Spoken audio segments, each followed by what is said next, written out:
Les Français sont nombreux à vivre tant au Maroc qu'en Tunisie. En quelques chiffres, et selon le ministère des Affaires étrangères, à fin 2016, leur nombre a augmenté au Maroc depuis l'an passé de plus de 3%. Ils sont désormais près de 53 000 et basés plus principalement à Casablanca. La Tunisie, quant à elle, en recense près de 22 500, soit 2% de plus qu'en 2015, et sans surprise, la majorité de ces Français résident à Tunis. Ces deux pays occupent respectivement la 9e et 16e place au classement des pays étrangers recensant le plus de Français. Ils disposent de nombreux atouts appréciés par nos compatriotes. Le témoignage suivant concernant le Maroc le prouve. Alors je pense que mes années à Casablanca font partie des meilleures années en termes de qualité de vie pour quelqu'un qui habite la région parisienne, dans le sens où on a affaire à une ville où le climat est absolument délicieux, un environnement général pour la famille très agréable, avec la possibilité d'avoir pour des coûts relativement modestes une petite maison avec un jardin dans lequel les enfants peuvent s'ébattre. Donc je dirais une qualité de vie de très bon niveau. La Tunisie n'est pas en reste, avec tout de même un petit bémol à souligner. La qualité de vie en Tunisie est pour un cadre ou un entrepreneur français dont le business marcherait bien, est une bonne qualité de vie. On y vit un peu comme dans le sud de la France, il fait beau, les Tunisiens sont des personnes très ouvertes, et il est facile de tisser des liens. Par contre, depuis la crise et la révolution de 2011, les questions de sécurité qui n'existaient pas avant sont à prendre en compte. Concernant la sécurité, certains experts se montrent plutôt rassurants, à l'image de celui que nous allons entendre.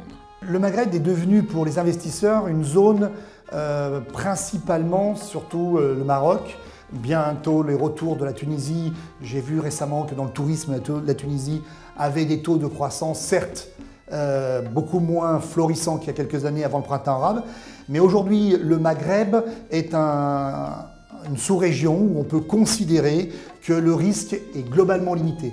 Alors en Algérie, en Tunisie, au Maroc, on peut investir, on peut se déplacer, on peut avoir des expatriés sans trop de difficultés. Maintenant, si vous rentrez en Algérie, vous allez sur la route du désert et que vous croisez des bandes armées, ça va devenir plus compliqué. La zone sécuritaire marocaine, par exemple, est extrêmement réduite. Il n'y a pas de gros problèmes pour nos expatriés, pour nos investisseurs au Maroc. Les Français qui partent là-bas sont agréablement surpris par le coût de la vie, tant en Tunisie, où depuis 2011, les prix ont encore baissé et sont dans certains cas inférieurs de 4 fois au coût de la vie en France qu'au Maroc. Le coût de la vie est globalement bon marché, vous mangez pas cher, l'immobilier, en revanche, peut-être un petit peu onéreux, surtout dans une ville comme Casablanca. Casablanca a des tarifs urbains assez élevés, mais en revanche, dans d'autres villes du royaume, c'est convenable. Mis à part peut-être l'immobilier, je dirais que le coût de la vie, évidemment, est très abordable.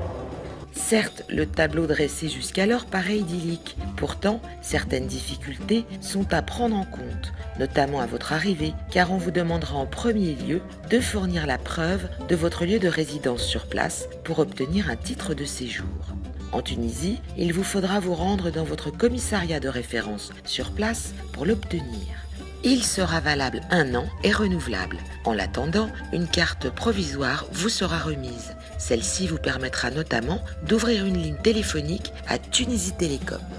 Au Maroc, il s'agira d'obtenir la carte d'immatriculation et vous devrez faire cette demande auprès des services de la Sûreté nationale ou de la Gendarmerie royale les plus proches de votre habitation, en payant les frais fixés à 100 dirhams pour chaque année de sa validité.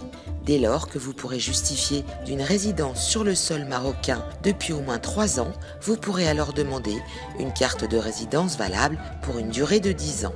Sans ces précieux sésames, toutes les démarches seront compliquées, comme celle d'ouvrir un compte en banque locale, au Maroc ou en Tunisie. Puisque le sujet de la résidence vient d'être évoqué précédemment, voici quelques pistes dans ces deux pays pour devenir locataire. Tout d'abord au Maroc. Une fois le bail signé et les 2 à 3 mois de caution versés, vous vous rendrez avec le propriétaire, voire avec l'agent immobilier, au service de légalisation, muni pièce d'identité, passeport ou carte de résident pour le locataire. Bonne nouvelle, car vous pourrez donc louer un bien immobilier même si vous n'avez pas encore de carte de séjour, et ce, sur simple présentation de votre passeport. En Tunisie, vous devrez également faire enregistrer votre bail à la recette des finances pour validation, et il vous en coûtera un montant calculé en fonction du loyer.